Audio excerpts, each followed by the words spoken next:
Hi guys, I'm Benjamin and welcome to my YouTube channel. I come from a small town in the United States and just recently moved to Mexico to see what it's like here. Hope you enjoyed the video. Hi guys, welcome back to another video. Today we're going to talk about the amazing trip to some random island in the middle of a tiny bay. It's Espiritu Santo. Now I'm no professional, but generally I don't think islands in the middle of the ocean are that cool. But to be honest, this might be the coolest random island in the middle of a tiny bay that I've ever gone to. Personally. So after getting an Uber to get to the Malecon, we sat and waited and oh gosh, they forgot us, is what I would say if some random dude didn't show up and tell us to follow him. Nice. So we walked to the boat with this sick vertical camera shot, and I thought to myself, this boat's actually kind of nice for our small family. This will be perfect. Oh wait, there's more people coming. I was definitely misinformed when it came to the whole trip. Apparently, there were more people on the boat besides us, which makes sense, but this boat definitely wasn't exactly a paradise for a dozen people to be on. Also, they said there was a bathroom, which is what I call a complete lie, but after waiting 15 minutes for them to set up the boat, which was collectively about 40 minutes of wait time, we finally got on the boat for this sick travel montage. Well, that's actually after another 10 minutes of waiting in the harbor, riding around aimlessly, for no reason. Like, seriously, what is wrong with these guys? Let me see my island, people. The first cool thing we saw appeared about 15 to 20 minutes into the trip. An island with birds.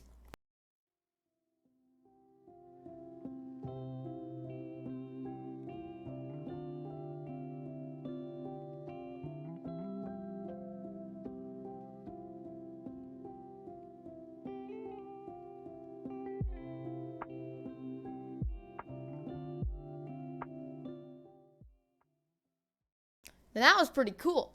This is a big rock that is white. Now you may be wondering, why is it white? Well, I'll tell you. It's bird poop. The bird poop makes them more camouflage. I never knew birds could be so gamer to poop in the same place they sleep. I've never met an animal that's bested me in that couch potato lifestyle. After another sick amount of time riding in a boat, we made it to probably the coolest part of the trip. Sea lions. And yes, these are sea lions, not seals. Sea lions can easily be differentiated from seals by the fact that sea lions can walk on land, while seals are always looking for the thrill of things, so they wiggle on the ground like a worm. Sea lions also sound different. Sea lions make loud noises like the ones here. O si paren allá, pero se tendría que mudar la familia entera, no sé qué. While seals make more of a grunting noise. So that's all for my TED Talk. I'll let you hear some of the noises and just see. Get it? Because sea lions, the beauty of things that flop around on rocks instead of just squirming around on them.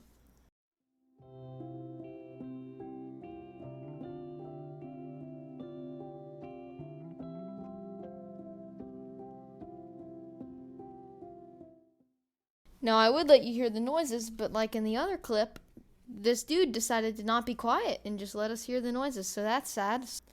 Now, besides all the factual stuff, sea lions are pretty cool. They sound like they have a certain disease or something. And they like to fight each other. Here's some sick footage of a sea lion pretending to murder his friend.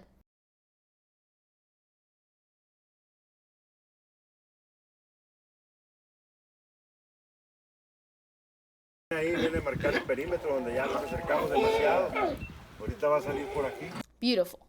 Ruthless bloodshed aside, these sea lions actually might have scared me a little bit. According to my father, who snorkeled with them, I didn't because I know, I'm a weenie. They swam really fast. What if they mistaken me for a fish and just numb? That would not be very cool. Another thing to mention about this boat, we were on board with a bunch of, how do I put it? They had most certainly not been on a boat in their entire life. It's kind of hard to explain it, so I'll let future editing Benjamin talk about this one in more detail.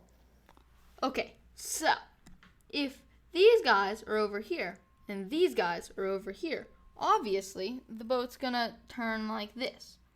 But what happens when someone from this side decides to go off? Now you'd think maybe someone would walk over on this side so the boat doesn't, do this. But obviously they didn't do that. So you end up with just an even bigger curve. And then still, no one walks over. So no one goes like this. That does not happen. And instead, these guys start jumping out from this side. So instead of anyone evening this thing out, they just don't, and it makes everyone sad, and everyone's about to feel like they're about to fall because the boat's like at a 90-degree angle. Like, it's just not the most ideal situation. After that experience, everyone gets back on the boat, and we have to deal with the exact same situation again, just the other way around. And after that experience, round 2 edition, we got to a cool beach. They said we had 30 minutes to do just whatever. But while most beaches have nice water and beautiful sand, this beach had all that and one more extremely important thing. Mushroom. Yes, it had a rock that was in the shape of a mushroom, and everyone took pictures around it. Did we take pictures around it? Of course we did. It's literally just a rock that looks like a mushroom. I have no idea why it's supposed to be interesting in any way. This beach was actually one of the beaches on Balandra, probably the most famous beach in the La Paz area. I don't think you can get to it from the road, so only cool kids like us could see this beautiful rock that looks like a mushroom. Now, after that random beach visit, we finally made it to Espiritu Santo. We were literally not there this whole time. But once we were there, we got to snorkel again in this place I'll call Big Rock. Big Rock was a big, cool cliffside that was smooth and stuff. I mean, just look at this thing.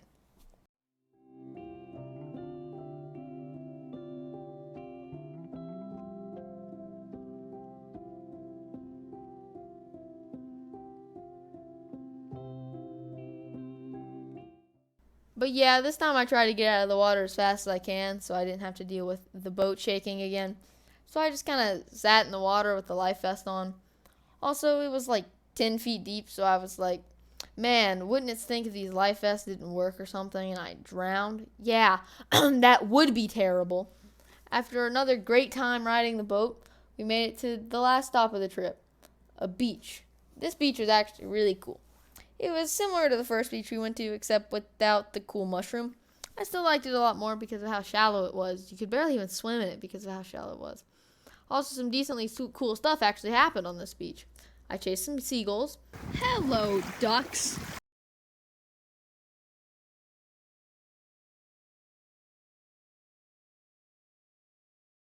I found Mrs. Puff. Hello, Mrs. Puff. And overall, I had just a great time on this beach.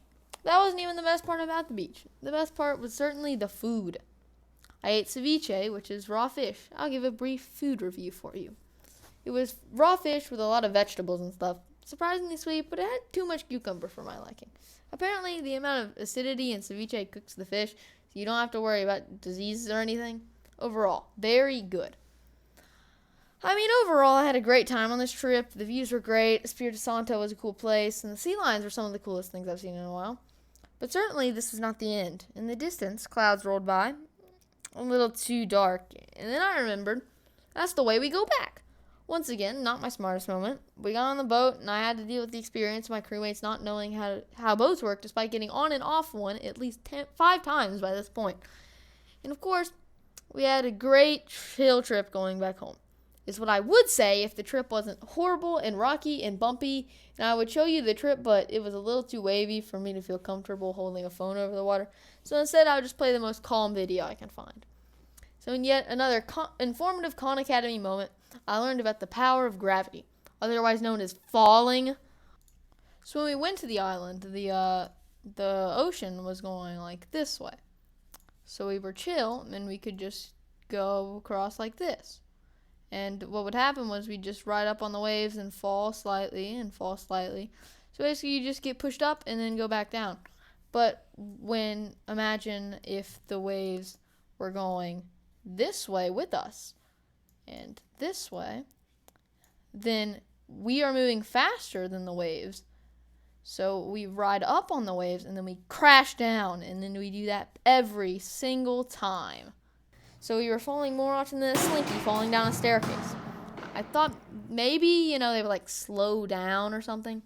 But apparently they were on some sort of tight schedule, Which is why at the very start of the trip, we went around the dock for 10 minutes. But yeah, we finally made it back and got home safely.